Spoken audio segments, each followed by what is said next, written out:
If you don't think that spiritual warfare is a reality in your marriage, you are a fool. My friends, I want to share with you today, spiritual warfare is real.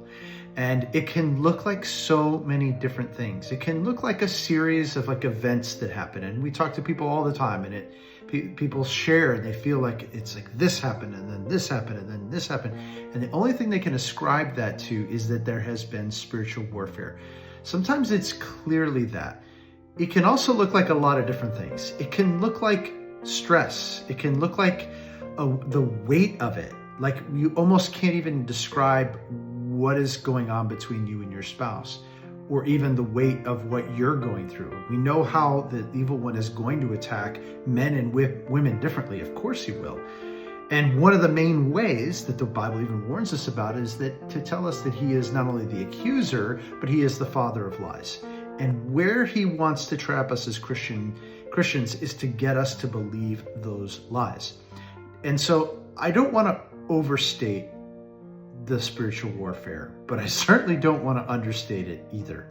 And again, if you don't realize that this is a part of the equation with your marriage, you're missing the boat. It's going to be a significant part, maybe not every day, but certainly there are going to be times where the evil one, he does not like you. He does not like your marriage. He does not like your family. And in any way you're trying to honor him in your home, he is going to want to come against that.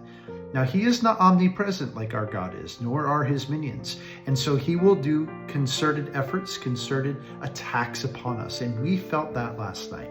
Rachel and I really felt the weight of it. And it was like, it almost took our breath away. I don't want to get into all the details, but it just out of nowhere. And in trying to describe exactly the one thing, even as we were talking about it, even as we were trying to pray through it, the words escaped us. But I know what we were really dealing with was the accusations and the lies, both about us, about our commitment to one another, and even our calling. And we were, by God's grace, able to navigate that. But I think that really is the key. It's not that we're going to be attacked, it's what we do with it. And I came across Psalm 91. I was reminded of that today. And it says, "He who dwells in the shelter of the Most High will abide in the shadow of the Almighty. I will say to the Lord, my refuge and my fortress, my God in whom I trust. For he will deliver you from the snare of the fowler and from the deadly pestilence. He will cover you with his pinions, and under his wings you will find refuge. His faithfulness is like a shield and a buckler. You will not fear the terror of the night, nor the arrows that fly by day." Here's the thing, friends. There are so many wonderful promises there that God is going to protect us and he's going to strengthen us. Jesus told us in this world we're going to have trouble, but take heart, we have overcome the world. So what is he going to do? He is going to attack. And we as Christians cannot allow this to be an excuse. Well, the devil was attacking. So what you do with that, what you do in those spiritual attacks, and then where you go from there is what matters. We don't just cower. We don't just fall down. We don't just say that I just can't help it. The enemy's attacked and we've lost these battles. No, we do not cede over to him that he has won anything at all, other than maybe he has hurt us temporarily. But we find our strength in him.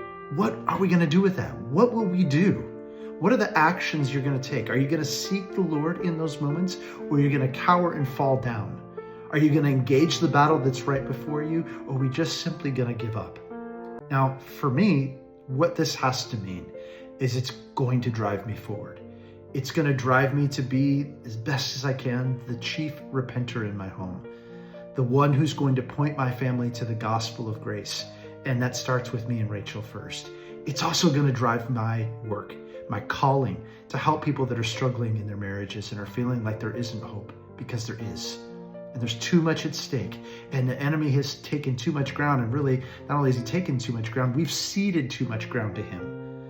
But the Lord has already called us to victory. That's who we are, friends. So as you're out there today, and maybe you're feeling those attacks today, the question is not whether we're going to face those attacks. It's what we're going to do with it now. Are we going to turn to the Lord? Are we going to look to godly wisdom to get the help that we need to break free from these chains? I hope that you would choose to make great purpose instead of becoming a victim in the midst of those attacks.